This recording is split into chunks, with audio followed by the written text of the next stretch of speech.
Hello and welcome. This is Varun, Technical Advisor Design and Prototyping and Educational Consultant for Tutormash.com.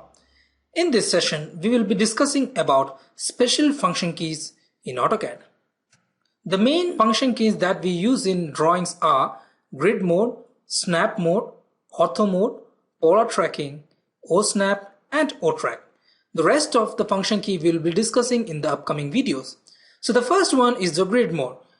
We have already discussed about the grid mode in the previous videos. That is, grid mode displays rectangular or dotted pattern for drawing reference. Snap mode enables the cursor to jump or to snap at required intervals. The next one is ortho mode. Ortho mode is really important and essential while designing. Ortho mode restricts the cursor movement in 90 degrees. So that means we can use ortho mode to draw exact horizontal and vertical lines. The next one is polar tracking. It helps to track a required angle. For example, if you want to draw a line at a 30-degree angle, you can use polar tracking to track the 30 degree. It will also help you to track the multiple angles of the value you have given. The next one is OSnap. OSnap helps to identify the snapping points of an object. Snapping points means it can be endpoint, midpoint, center, intersection, etc. The next one and the last one is OTrack.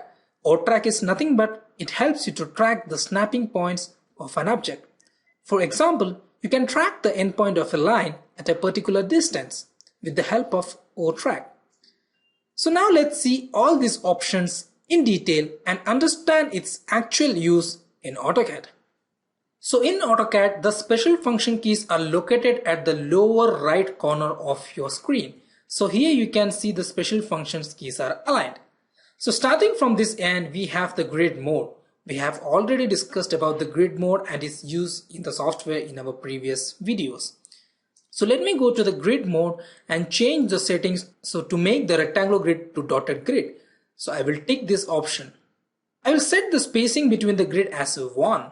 So the Y spacing also becomes 1. And for this option, display beyond limits, I will uncheck this one and press OK. So now you can see you have a precise grid with a default limit in AutoCAD. And when you zoom in further here, you can see this gap and this gap are 1.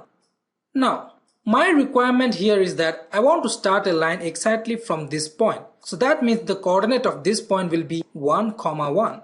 In the present scenario, it's very difficult to identify that point. You cannot get this point accurately.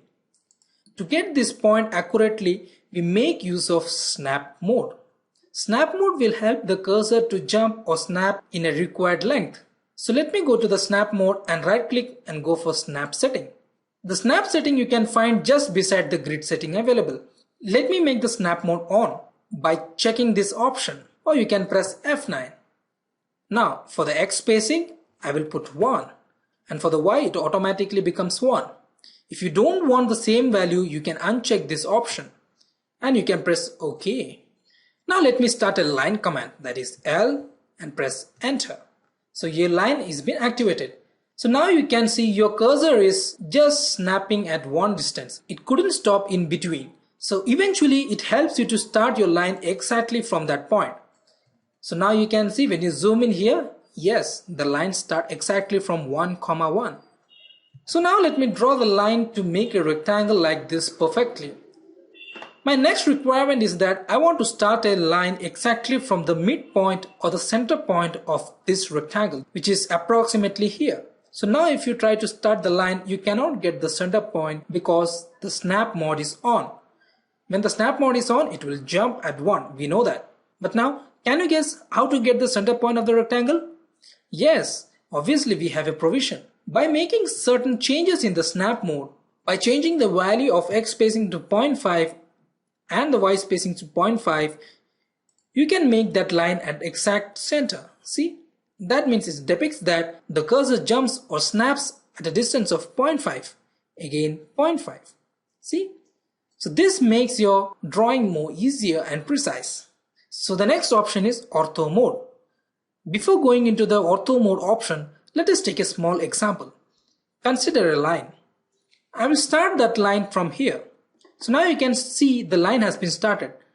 But My requirement is that my line must be exactly parallel to the x-axis, or it must be exactly in the horizontal direction. So in this situation, what I will do is that I will try to approximate the direction. This will make your drawing slower. So in order to get exact horizontal and vertical lines, we will make use of ortho mode. By clicking on this option or pressing F8 in your keyboard makes your ortho mode on. Now let me try to draw a line. And you can see that the line moves in the exact horizontal direction or the vertical direction. It doesn't allow the line to move in any other angle. So that means your cursor is been locked in 90-degree shift. So I can draw the line like this, like this, like this, like this, and so on. So the next option that we have to learn is polar tracking. Polar tracking helps you to track the specified angle. To access the polar tracking, you can come down to your function keys tab and you can select on this option, or you can press F10. So now you can see that when your polar tracking is on, your ortho mode gets off, and when your ortho mode gets on, your polar tracking gets off. Now suppose my requirement is that I want to draw a line at an angle of 30 degree. So in order to draw such, you have to come to your polar tracking, make it on, right click and select the 30 degree option here. So when your 30 degree is selected, you can actually track your line at 0 degree, 30 degree, 60 degree, and so on. So that means it will show you the tracking of 30 degrees as well as the multiples of 30 degrees also. So if you want a line at 30 degree, you can show here and just click it. So that means this line is made at an angle of 30 degree. Now if you want to draw a line at 45 degree, it's very simple. You can come here, go for 45 and draw the line at 45 degree. So now you can see it's 45 degree angle and you can click to place the line. So this line is at 45 degree. So now let us go further in detail. What if I want to draw an angle of 27 degrees? The 27 degree angle is not available in this list. So that means it is an additional angle.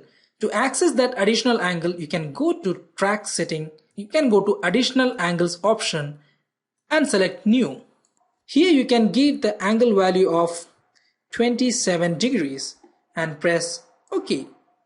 Now when you draw your line, you can see it shows at 0 degree, then at 27 degree and the rest at 45 and its multiples. That is because your angle is set to 45 and in additional to that your 27 angle is shown, which means that 45 and its multiple angles will be showing. Along with that, a 27 degree is an additional angle which it will track. Now if you want to show 27 and its multiple, you can come to this polar tracking option, go for settings and select this option. When you select this option, it will show 27 degrees and the multiples of 27 degrees also, like this. And you can place your line at 27 degrees.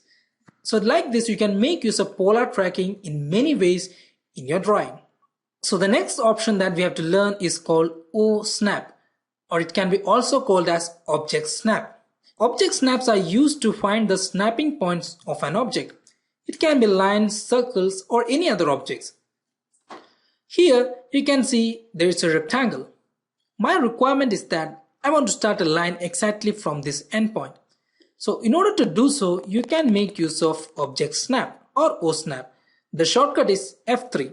You can right click on this option and you can select many other predefined object snaps available here.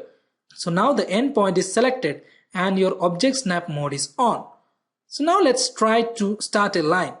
When you start a line and bring your cursor near to this object, you can see it automatically catches the endpoints. That means if I click here, it will automatically start from the endpoint. This will be exactly precise. Now let's see what happens if the O-snap is off. Let me make this option off. I will try to start my line from this option.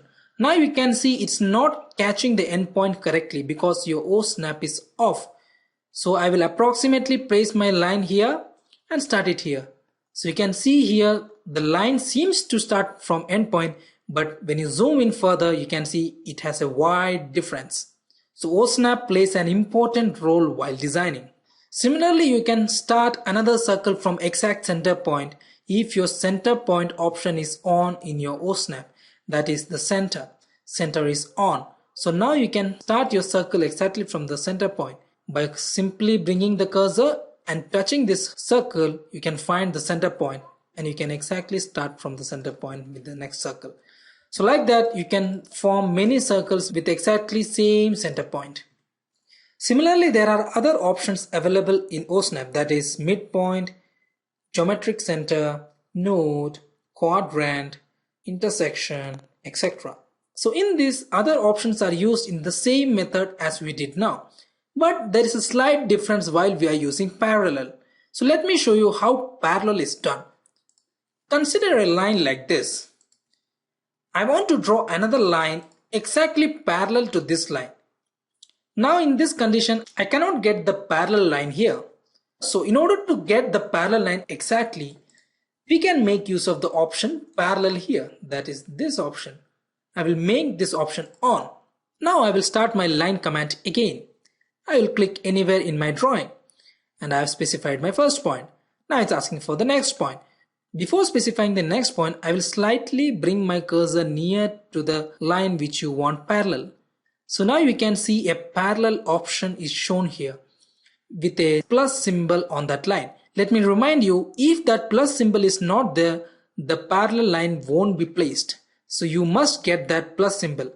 If you're not getting the plus symbol, you can bring the cursor again back to get the plus symbol. And now slowly bring your line down to get the parallel line like this. So it will track a line which is parallel. So that means this is a parallel line to the above one. So now you can place parallel lines equally and you can complete your drawing like this.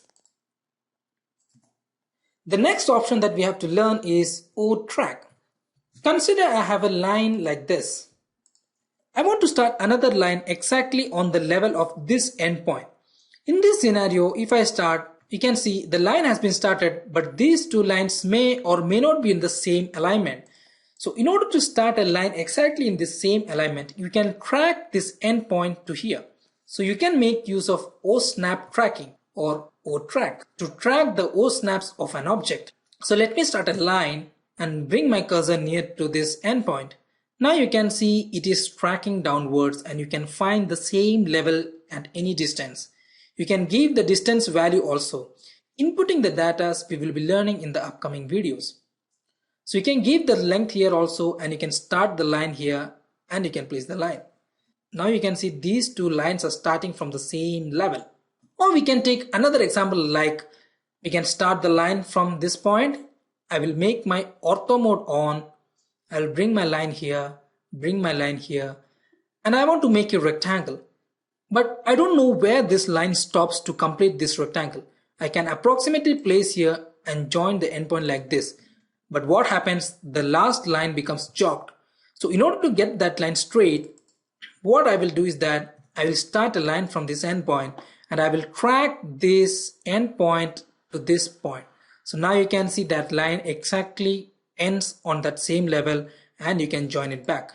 So this completes a complete perfect rectangle. So that's the end of this session. Hope you understood well. Keep posting your queries and feedback, and for more videos log on to www.tutormash.com. Thank you.